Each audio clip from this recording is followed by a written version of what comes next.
Well, hello everybody once again. This time around, it's Vaughan Williams and hymns. And before you go, oh, what hymns? I have to tell you, this is the most exciting subject.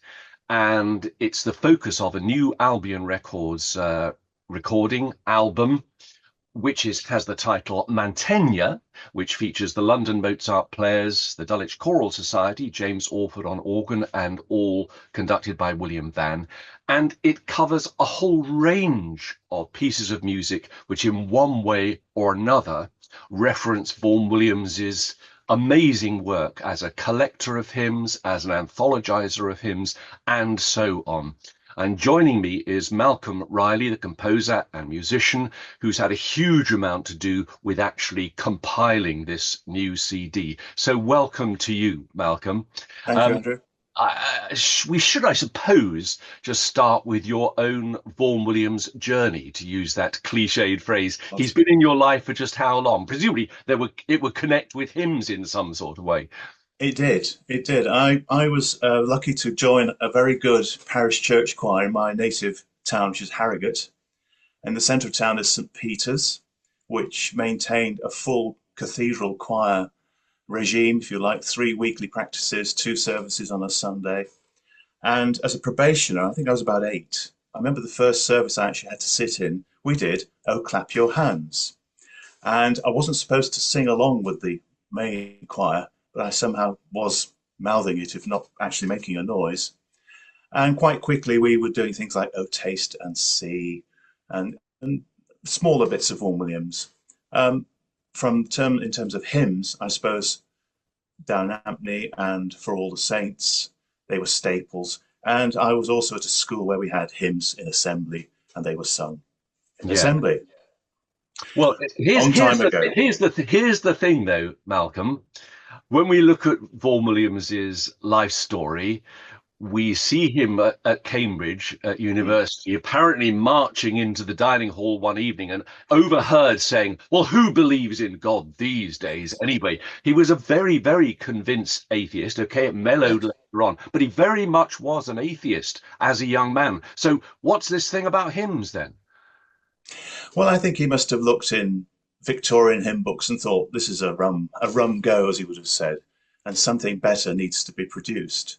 And I think, obviously, when he later worked with Percy Dearmer, this was a golden opportunity to put aside any theological doubts and just get better tunes into a hymn book. So Cut out the dross. there's I guess the principal target for him of a collection of hymns that didn't meet his level of interest was hymns ancient and modern, I would imagine. I think so, yes. Yeah. And it needed a shot in the arm, refreshment, and on the back of his folk song collecting as well. So many tunes were adapted into hymns. But let me just press you on this business. Atheist, never more than agnostic, and yet No, he serves the world of hymnody in an extraordinary way. There are dozens and dozens and dozens of examples. yes, yes. What is this? We're very fortunate. We're very fortunate, but I think he just felt that music standards had to be lifted. He wrote this famous letter to Ernest Farrer saying that I can't remember the exact words, but it's about having to maintain standards. There's a lot of bad music out there in the church, and he's certainly we're very fortunate that he left such a wonderful legacy. Yeah.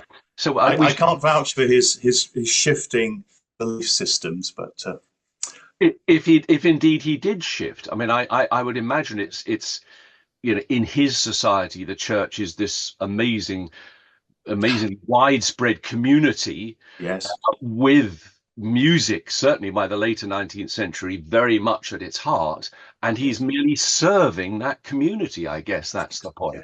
yes, exactly. I'm perhaps taking a leaf out of Parry's book as well.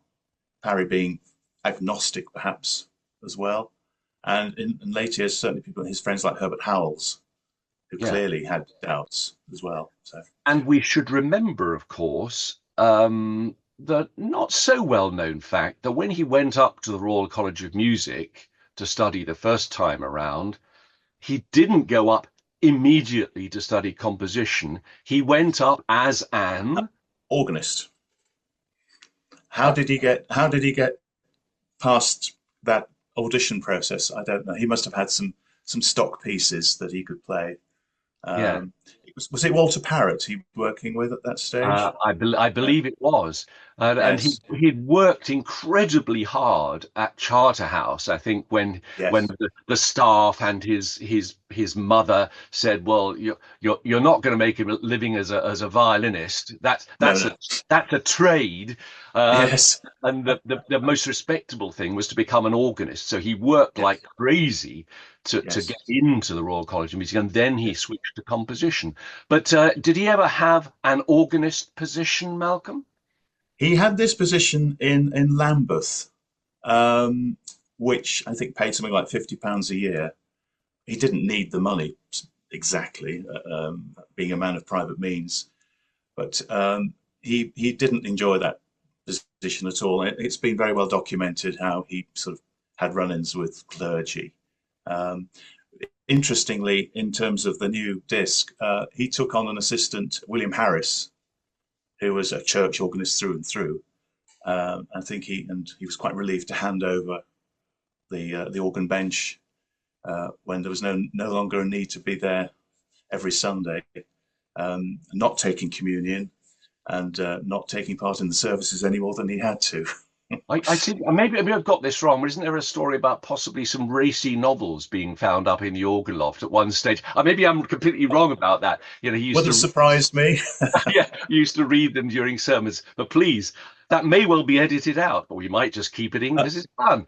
Um, but a key moment, Malcolm, in this is when I think Vaughan Williams is living in Barton Street in the heart of Westminster, and there's a knock at the door, and it's a guy called the Reverend Percy Dearmer is there. Derma. So take the story on from there. What happens?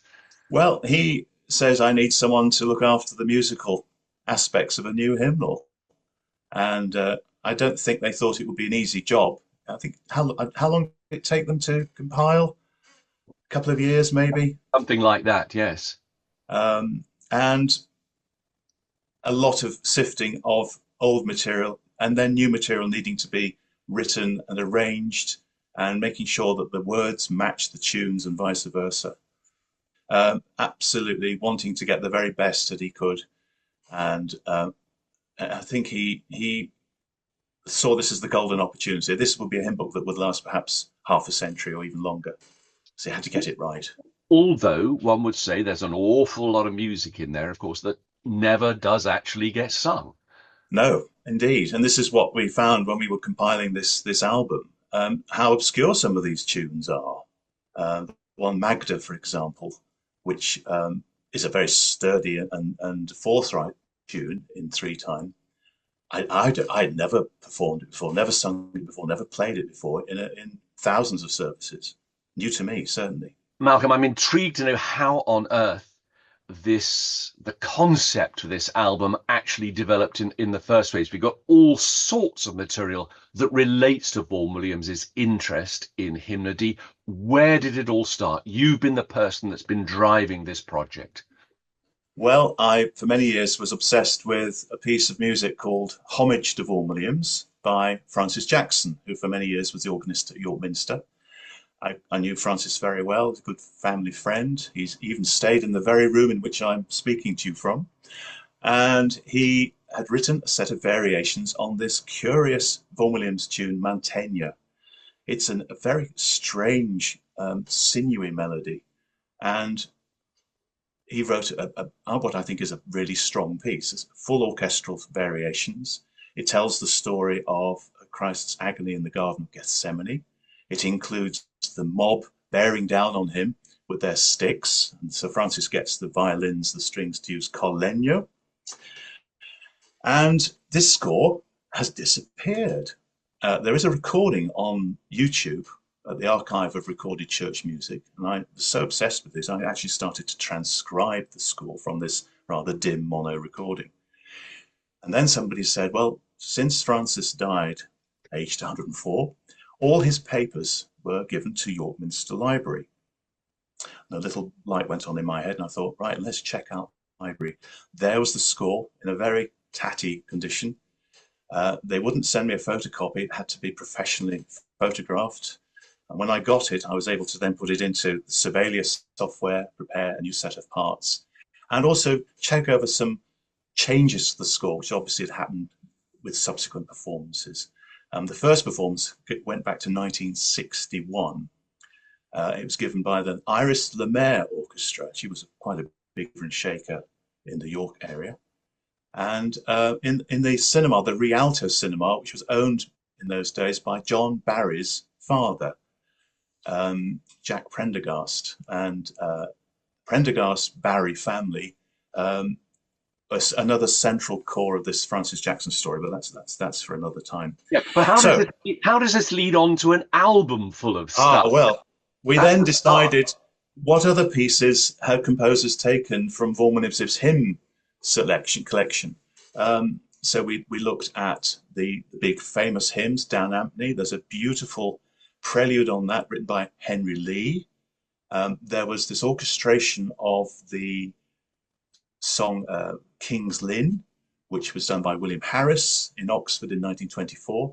We managed to get that out of the Bodleian thanks to Martin Holmes. And then we discovered that Henry Lee had also done a sort of concert hymn version of For All the Saints with descants and some rather interesting accompaniments. I orchestrated that. So that gave us our top and tail with Francis Jackson in the middle. And then it was a case of finding what other pieces had been inspired by Vaughan Williams's hymns. And we found a rather beautiful setting of King's Lynn for organ by Percy Whitlock, who is one of my major interests. Again, it was an organ piece, but it sounded very orchestral to me. So with the possibility of having a lovely big orchestra available, there was another orchestration. Yeah, but there's completely new music on Yes, this album as well. there Commissioned is. for this album. Well, we were intrigued by the White Gates tune, which he wrote to commemorate his house in Dorking, White Gates. There was, as far as we could find, an existing piece that used this melody.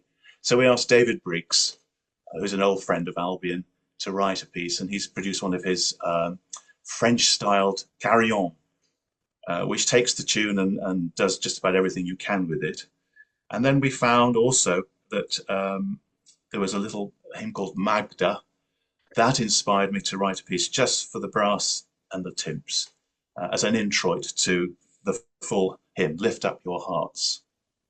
So take us into that process then of actually, but must be, I wouldn't say spooky, trying to live inside the head of Vaughan Williams, but there is an element of that, isn't there, in a Well, way? there is. I looked at the song and the hymn and played through it. I thought, this second phrase, it's the beginning of the Eighth Symphony. Let's lift that. I'm sure that the estate wouldn't mind. And then there is a reference in the actual hymn text to trumpets. I'm just finding the relevant page. Yes, then as the trumpet call in after years, lift up your hearts, rings pealing in our ears. It had to be trumpets, it had to be brass. And I added timps as well, and there's a bit for suspended cymbal as a sort of starter to the hymn in the same key. It didn't take very long to write, I have to admit, but I hope it works. Yeah. Well, look, I mean, we're left thinking after all these riches in this album, Malcolm, as I said previously, there's all of these hymns in the English hymnal and in songs of praise. The anthologizer, the music editor, Vaughan Williams, is somebody who cares deeply about the quality of the music it's putting into both volumes, and Yes. yet so much of it is not sung. Things get fixed, don't they? There's a narrow corpus. You as an organist, you inhabit the ecclesiastical atmosphere on a fairly regular basis. What is the secret to actually rediscovering some of these amazing tunes, I wonder? What can we do? Apart from having them in a concert, possibly introducing them in choir days, possibly things like that. Come and sing days. They're very popular now, particularly in this part of the world. Choirs coming together for a major work, and we could add these things as a sort of side dish we did a big day recently with Philip Stopford, looking at one of his mass settings, and you need something else to go with it. And I Yeah. think there's been ideal opportunity. Well, something in me says, well, why not do a, a whole day purely on totally neglected hymns collected by Vaughan Williams? I mean, why not? Yes, you probably get hymned out at the end of it, but Yeah. there are ways. But Yeah, in a good way, Malcolm. But in in a a good way. Yeah, I think that's the point. Well, look, there's so much more we could talk about, but we're going to have to stop there. Name of the album, Mantegna. It's out now on Albion Records. On behalf of, I'm sure, everybody involved in making it, warmest thanks to you for the work you've put into it, and pleasure. warmest thanks for actually talking about it now. The details of the album will come up on the screen now, with a bit of luck. Thank you. Thank you. Great. Thanks, Andrew. Thank you. It seems to work. So just be aware of that. It's quite a bit